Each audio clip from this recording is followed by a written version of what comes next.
ويريكم آياته فأي آيات الله تنكرون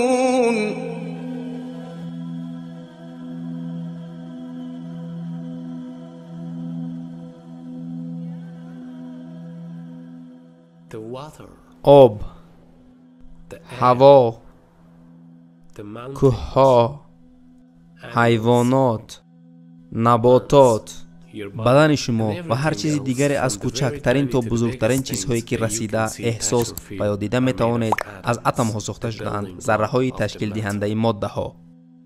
اتم ها آنقدر خرد هستند که حتی با پیشرفته ترین میکروسکوپ ها قابل مشاهده نمی شوند. اتم تقریبا میلیون مرتبه از موی سر انسان خرد است. دیامتر یک اتم از 0.1 تا 0.5 نانومتر طول دارد.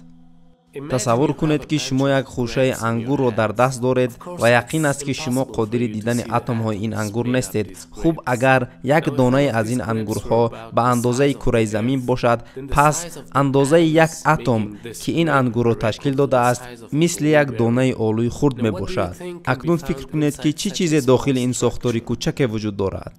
هرچند این ساختار خیلی کوچک است، اما سیستم پیچیده آن شگفت انگیز می باشد. داخل هر یک اتم در مرکز آن هسته‌ای وجود دارد که آن از پروتون ها و نیوترون ها تشکیل یافته‌اند و در اطراف آن الکترون ها در فاصله معین با نام اوربیت ها برچرخند. حجم هسته‌ای 10,000 مرتبه از اتم خردتر است. برای فهمش بیشتر این بار اتم را به اندازه یک میدان ورزشی تصور کنید و در این صورت اندازه هسته‌ای آن به یک مهره خرد برابر خواهد بود و باقی آن فضای خالی است. در حقیقت اگر شما فضا را از داخل همه اتم هایی که سنگ، شیشه و آهن برج امپایر استیت را تشکیل می دهند گیرید، از همه اینها تنها یک ذره مثل دانه برنج باقی می ماند، اما با هزاران و میلیون ها پوند باقی تنها فضای خالی است. از همه جالبترش این است که 99.5% حجم اتم را هسته‌ای تشکیل می دهد. تقریبا همه صفتی که وزن اتم را تشکیل داده است در هسته‌ای آن متمرکز است و این صفت به واسطه نیروی با نام نیروی هسته‌ای تشکیل می یابد. به همین خاطر الکترون ها تحت تأثیر این نیرو قرار می گیرند و از مدار خود خارج شده نمی توانند. گذشته از این، تحقیقات فیزیکی ذره ها نشان داده است که حتی پروتون ها و نیوترون های نیز از ذره های خردتر با نام کوارک تشکیل یافته‌اند. اندازه کوارک بسیار شگفت انگیز است، 10 در درجه کمی 15 میلیمتر یا خود کوادریلیون میلیمتر.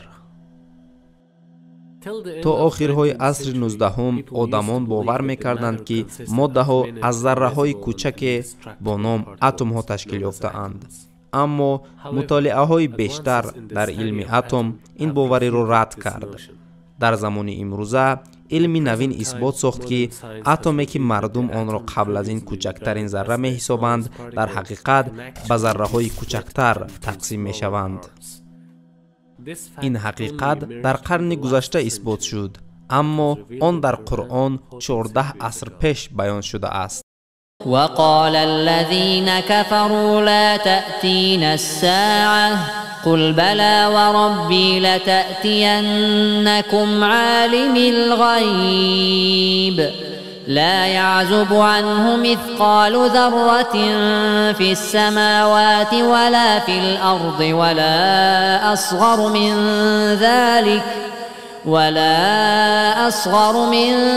ذلك ولا أكبر إلا في كتاب مبين.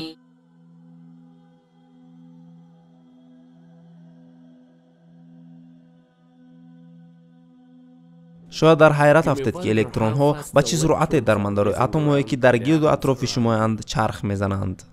ҳисобҳо нишон медиҳанд ки электронҳо бо суръати 2200 километр дар як сония ҳаракат мекунанд. ин аз суръати ҳаракати рӯшноӣ 1% камтар аст. аммо ин басанда аст барои шуморо дар 18 сония дар атрофи замин чархонидан. ин суръат дар қиёси атомӣ тасаввурнашаванда аст, аммо ба ин ҳама печидагӣ ҳеҷ беназмие дар ин сохтори хурдакакӣ рух намедиҳад. як лаҳзае дар мавриди коинот биандешед. тамоми кайҳон аз атомҳо бо системаи печида ташкил ёфтаанд.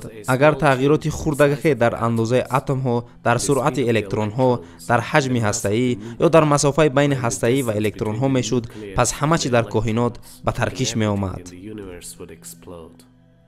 атомҳо, ситораҳо, сайёраҳо, пиёлаи чойи шумо ва ҳар чизи дигар. пас ҳамаи ин сохтори шугуфтаангез ниёз ба як созандае дорад, ҳамоне ки маҷмӯи қонунҳои мутавофутро дар он эҷод намудааст, қонунҳое ки ҳеҷ гоҳ наметавонад бар асари тасодуф эҷод шавад. We have created everything by measure.